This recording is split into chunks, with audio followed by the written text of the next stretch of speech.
Please don't hit me. So we talked about yesterday. We began this this lesson on what is a worldview, and we'll talk about that a little bit more. We'll go over some things that we already talked about.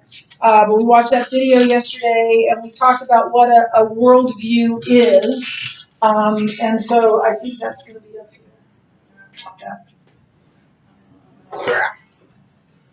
I don't want that. That's all. I don't want that.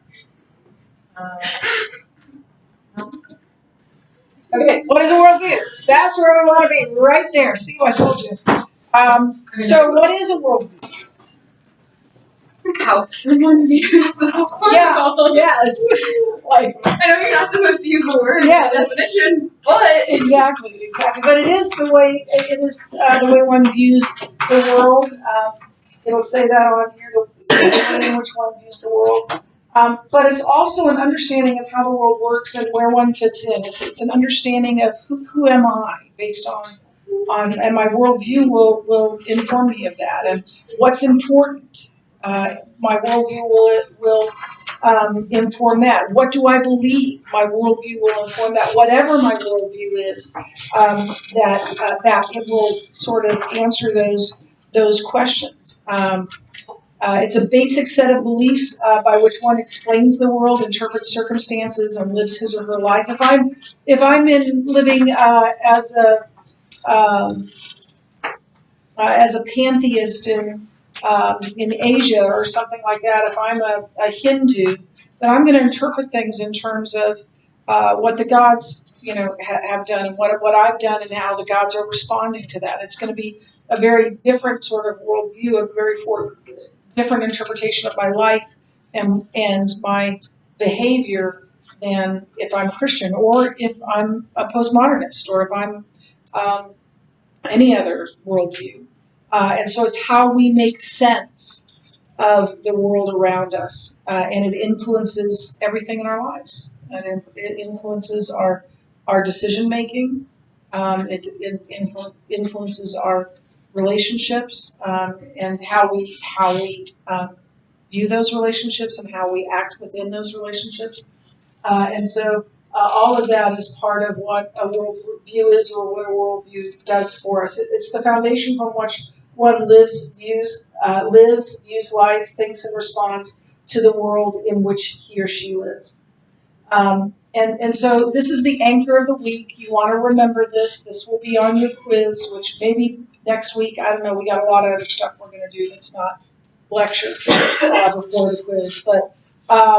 But it's the Christian world is the way God views the world, which I think is pretty sort of anchor, but that's what it is. We are to see the world the way God sees the world. We're to see ourselves the way God sees us. So the Christian worldview is the way God views the world. We did this yesterday. I talked about how the worldview is the foundation for our values and our behavior. We can't see the worldview. We can surmise the values and we can surmise the worldview because of the behavior, but that's not what is seen. The behavior is what is seen. My very favorite, I didn't say this in the last hour, my very favorite parenting book that I wrote when my kids that I read when my kids were little is called Shepherding a Child's Heart. And it's by Ted Tripp. And, might be by his butt. By Ted Tripp. Anyway, Paul Tripp's. And one of the things that Ted Tripp talks about is that no behavior comes forth uncaused. There is always a cause for the behavior. But we as parents, what we mostly do is all we really care about is the behavior. Just stop doing that. That's all we want, is to stop doing that. But there's something causing that behavior. And if you don't get to the cause, you'll never get to the cure, right? If you have some sort of systemic thing in your body, if they just do outside things, it's not going to take care of it. You've got to get to the root cause. And no behavior comes forth uncaused. one of the things he talks about is that when it's a very frequent thing between two toddlers, right? Somebody has a toy, right? And the other one wants a toy. So what does he do? He takes it, he grabs it, right? And so everybody's yelling and crying, and he took my toy, and well, I wanted that toy, and the parent comes over. What does the parent do? No one gets the toy. Well, that can happen. That can happen. But usually, it's an issue of fairness.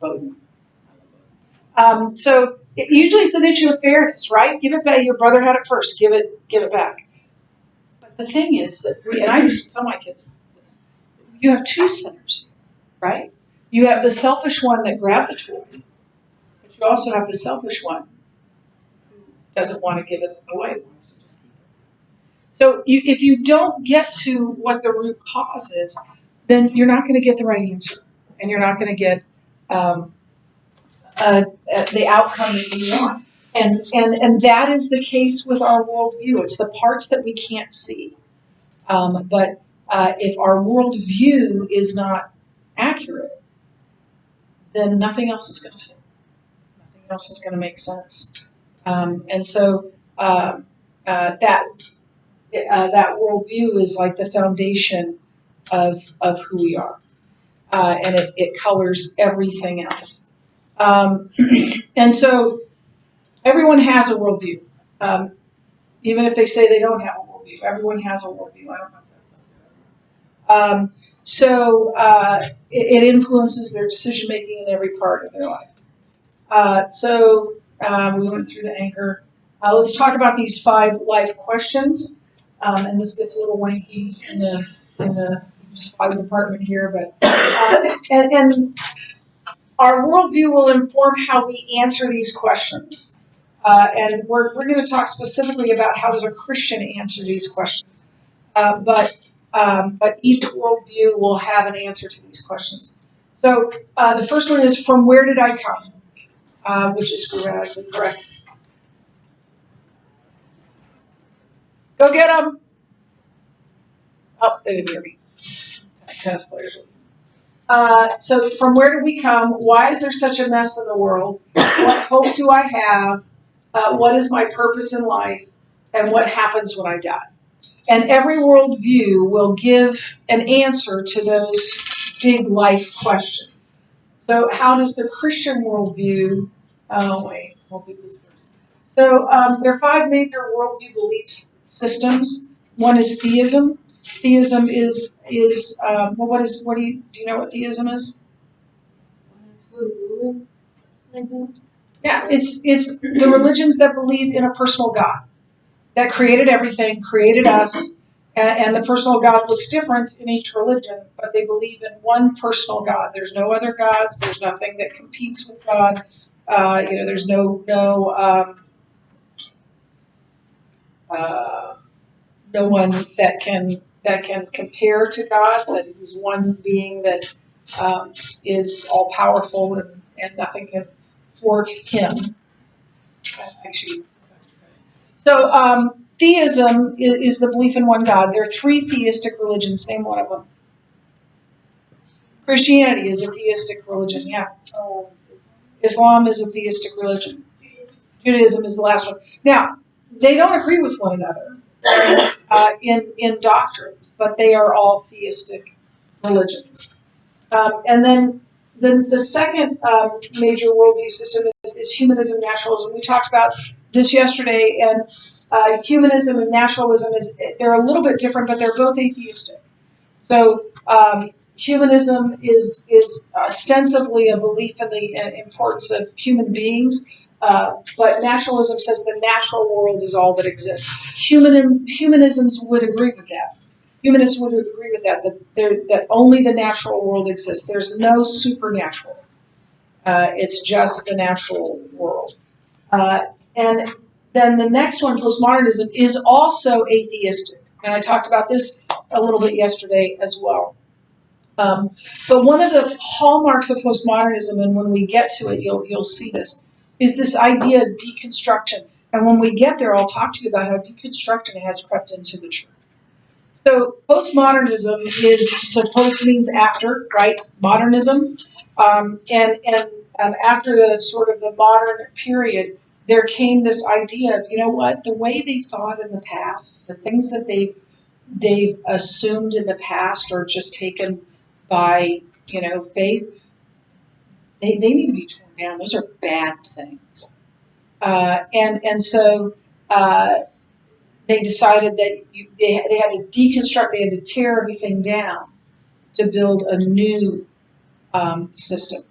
And the postmodernism is largely atheistic, and we'll see how when we talk about it in detail how deconstruction you can see, even like you can see it on college campuses, you can see it in public schools, you can see it even in churches some, and you can even see it in architecture. I'll show you a postmodern building that's having some problems because you know the rules, and that's a problem in architecture.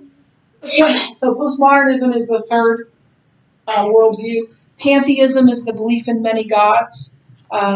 Hinduism is a pantheistic religion. Some types of Buddhism are a pantheistic religion, although some Buddhists, a lot of Buddhists are more like just, it's a philosophical thing more than an actual religion. It's a way of living more than an actual religion. Nothing is worshipped. They say they don't worship the Buddha. And I think some of them probably don't. But, if you offer food to the statue and you're praying to the statue, it looks a lot like they're worshiping sometimes. Pantheism is a belief in many gods, and some pantheists believe in specific gods, right? And that like are polytheistic. And you're living to make the gods happy. You're doing everything you can. You're bringing them food. You're dressing them up. You're doing, to try and make them happy because they are the ones who determine your life. But that's polytheism, which is a part of pantheism. But pantheism is the belief in that everything is God. And there's sort of, some pantheists believe that literally everything is God, including inanimate things. But largely pantheists believe that you are God and I am God, and we're all a part of God. So, and the trees are a part of God, and the sky is a part of God, and everything is a part of God. God is everything, and everything is God. Pantheists believe are very spiritually oriented because of believing that God is everything and everything is God. And the fact that I look out and I see Logan and I see Ash and I see Jagger and I see Sage, I see all of you as individual beings. What a pantheist would say is that's just an illusion. It appears that we're all separate entities, but in fact we are all one. We are all part of God. And I know that that's hard to kind of intellectualize, but that's what they believe is that God is everything and everything is God. And there's a lot of differences in there with Buddhism and Hinduism, and there's a lot of difference. Just like in Christianity, you'll see disagreements about different things as well. And then the final one is Spiritism, and that's a belief in the spirit world with which we can communicate, and they can communicate to us. And I don't know that the spirits are considered deities, but I do think that there's someone I know that wasn't a spiritist, but was part of a religion that kind of had some leanings that way. And he called Jesus a way shower. Jesus wasn't the way, he was a way shower. That's kind of what the spirits are. They're way showers. They show the way that you're supposed to live.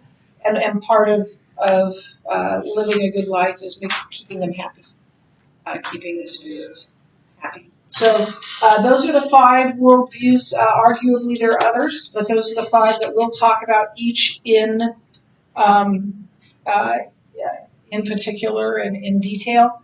And then once we do that, we'll go on and look at how is a Christian supposed to view these different things. So theism, Christianity, Judaism, Islam. And then we talked about this yesterday, that as a believer, I have eternal life, I'm saved, I'm a child of God, I'm forgiven, I'm set apart, I have hope, I have purpose, and then I have the fruit of the Spirit, love, joy, peace, patience, kindness, goodness, faithfulness, gentleness, and so all this is saying is that it's leading up to something else. So the vertical relationship is between us and God. And this relationship orders everything else in our lives, including our relationships, our horizontal relationships with people, whether or not they're believers. It orients our relationship with one another. And now we're gonna kind of tag off of this and talk about what happens when this isn't happening, when we aren't connected to the vine, as Jesus would say. But we'll look at these 5 life answers from a Christian worldview, and then we'll talk about that. I actually did put these slides in. No, there you are. Oh, That's not. You sure? That's cute, baby. So I didn't read the thing on the first slide. So so from where did I come? In the beginning, God created the heavens and the earth, right? And then in verse 26, He creates human beings. So everything that is, according to the Christian worldview, was made by God, including you. And because God created you, you belong to Him. And you owe your life, literally, to Him. And then why is there second question, why is there such a mess in the world? And I think we all would agree that there is a mess in the world. And there always has been. So why is that? Genesis 3. Now, the serpent was more crafty than any other beast of the field that the Lord God had made. He said to the woman, "Did God actually say you shall not eat of the tree of the garden?" And the woman said to the serpent, "We may eat of the fruit of the trees." By the way, is what Satan said correct? God said you can't eat from any tree. Is that what God said? No. So first thing, he lied to her, right? Which is, he's the father of lies, so that's what he does. But then this is her answer. And the woman said to the serpent, we may eat of the fruit of the trees of the garden, but God said, you shall not eat of the fruit of the tree that is in the midst of the garden, neither shall you touch it, lest you die. Is that correct?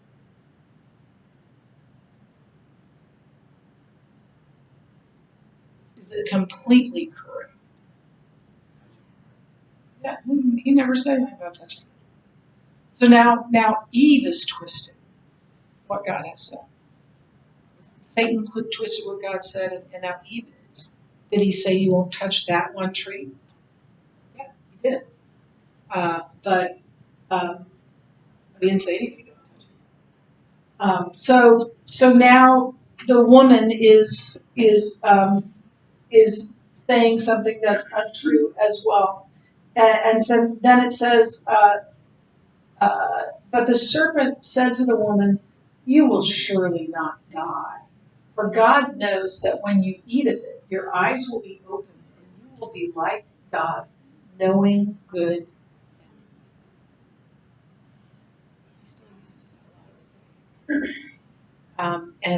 Then the next thing it says is when the woman saw that the fruit was good for you, she took some and ate it, and gave some to her husband, and he ate it also.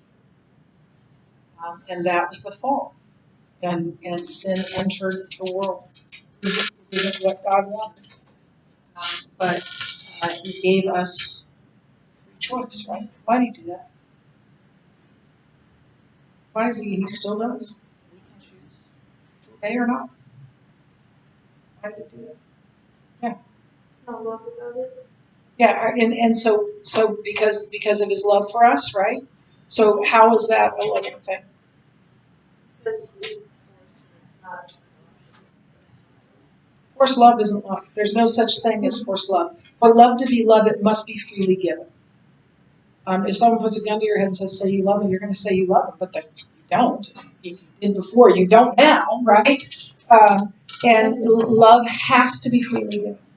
And God knew that if he even, what is it that says? He says that to show himself in his complete glory, this is the AKB version of this, is the one thing he cannot do, because his felt presence in any mitigated way would overpower our free will. We would be compelled to do whatever he said because of who he is. And he couldn't do it. And at the end of, he couldn't do that because that's not love. And he is love. And then at the end of it, C.S. Lewis says, God cannot ravish. He can only rule. And he wanted to live in relationship with his creation, and he knew the only way that could happen was if he gave us the option to not choose him, as well as to choose him. And so sin enters the world, and sin is chaotic, and sin is destructive. And if we wanted to, we could probably have a whole conversation. We'd have to close the doors if we're going to be honest, and talk about the ways that sin has done that in our lives. That sin has brought chaos and pain and destruction into our lives. Yes. You know, you were saying like sin is a choice, right?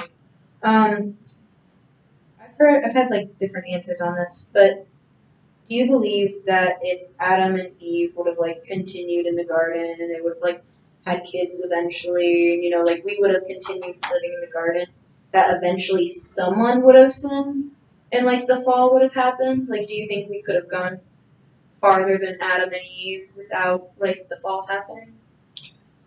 Generally, I don't think so, because I would say that I wouldn't be too hard on Adam and Eve, because I would have made that same choice. I know that because I make that same choice to sin every single day. I think that it was that once they were given the choice, the fact that someone was going to choose unwisely was, but God had to give them the choice. So that leads to chaos. Everything that we see in our culture now, I see so much hopelessness. I see so much that I didn't have to. I mean, when I was your age, nobody was talking about an active shooter in school. That wasn't a thing. Now, I mean, we were doing duck and cover in case the bomb comes lands on us. In case Russia bombs us, that wasn't much fun either. But I really do believe that it's our godless post-modern culture that has led to so much hopelessness. And I think I told you yesterday what Brenda Council said, that those who live without hope, consequences mean nothing. And I see that. I see this kind of thing in anxiety and depression and all of the things that we're dealing with. Things like cutting that I didn't even know that existed. And I see that what this chaos has built. It has to do with the general worldview of our culture and the lies that Satan uses in that. When the truth is, we have hope because of Jesus Christ, and that's where our hope lies. And so I am hopeful at the same time, because I know that when we turn to Christ, then we have that hope. Yeah. So as we walk through this, we'll talk more about those worldviews. This is just kind of an introduction to them. So this is a graphic about God's standard. So we have a choice. So there's absolute truth and there's the world's truth, and we can choose between the two. It is our right to choose that. So if we choose the world's truth, if we choose to not obey God, then that will turn out differently. I remember saying to my children when they were young, I would say, "It will go better for you if you obey," and that's true for me. It goes better for me if I obey. So we have a choice to do it God's way or do it our own way. But when we choose to go our own way, there are consequences. And it, oops, sorry, didn't even do that. And it leads to chaos. That everybody is doing it their own way, and it leads to chaos in our culture. And I think we have evidence of that every day. Um, so what hope do I have then? Because this kind of sounds pretty hopeless, right? But there is hope because Jesus is hope. And so, for God so loved the world that he gave his one and only Son, that whoever believes in him shall not perish but have eternal life. And then in Romans 10, Paul writes, as Scripture says, anyone who trusts in him will never be put to shame. I as a ninth grader, eighth grader, ninth grader, 10th grader, 11th grader, was angry and unhappy, and I thought my parents were the worst idiots on the planet. I don't think I could say I hated my parents. And I had crazy little parents. That was the problem. Um, and it all stemmed from this sort of thing that I was refusing to turn my life over to Christ. And from the day that I trusted Christ, the relationship with my parents completely flipped around. I don't know if I've told you this story before, but I don't know what season it was. It might have been volleyball season or whatever, um, but it was I trusted Christ in June, and I know this was during my senior year, and I came home, and I walked in the door, and my mom was in the kitchen, and she was singing. She sang a lot. She had a beautiful, classically trained soprano voice. She sang all the time. She had praise music the on the turntable all the time, and she'd sing along with it. And I heard her singing, and I walked in. She didn't see me, and I'm standing at the entry of the kitchen, and I just felt this burst of love for my mother, and just so grateful. And the only thing I can attribute that to is the difference that Christ made in me, because my mother hadn't changed. My mother had always been that happy, kind, generous person that I'd always known. I just didn't realize it because I was so messed up. And that all changed. I mean, not only did God restore my relationship with my parents. I have three sisters. My older sister's she didn't do anything wrong. Ever. She was like she would make my parents without being asked. Who does that? You know, I mean, she was just so I felt like, well, I can't be Carrie, so why would I try? And my two younger sisters too were. I mean, there were ups and downs, but I was the one. I was the rebellious one, and you can ask any one of my sisters which one of you was the rebellious one. And it was such a privilege that at the end of each of their lives, I helped take care of my father, and I took care of my mother. She lost her eyesight and then got cancer. And I see that as such a gift from God, not just the restoration of our relationship, but the joy of serving them at the end of their lives. And that's what happens when we are restored. Jesus is a restorer, and restores us. So I tell you all of that, none of which I intended to say. I tell you all of that to give you that Jesus is in the business. God is in the business of resurrecting all which is dead. He is the master. And if that's your life, or if that's your family, or if that's your friend that you're burdened for, or if that's your sibling you're burdened for, Jesus is in the business of taking things that are old and worn out and dead and making them new. And that's our hope. That's the hope we have in this world. So I think that's about it.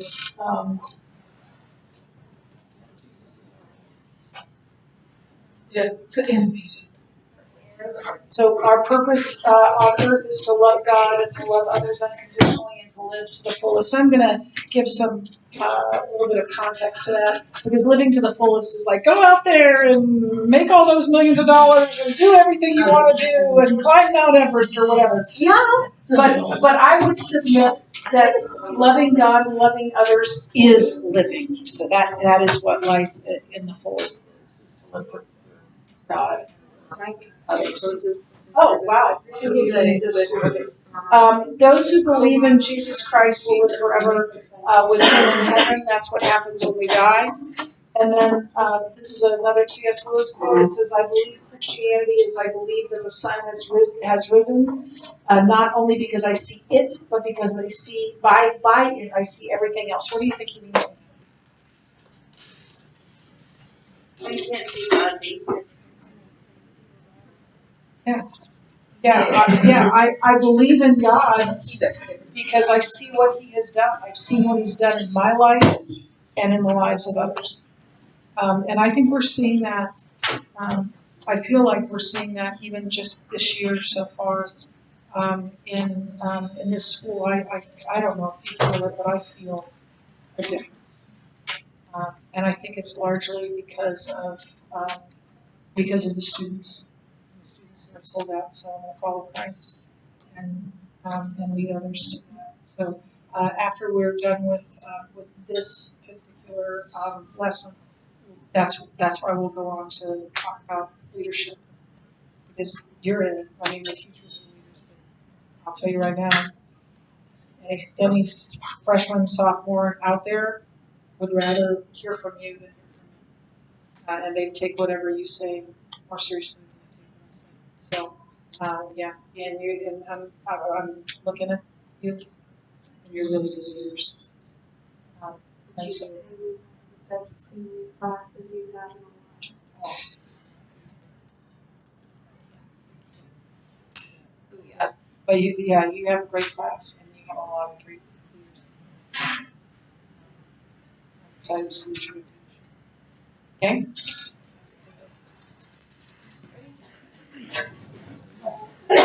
Proud of us, guys.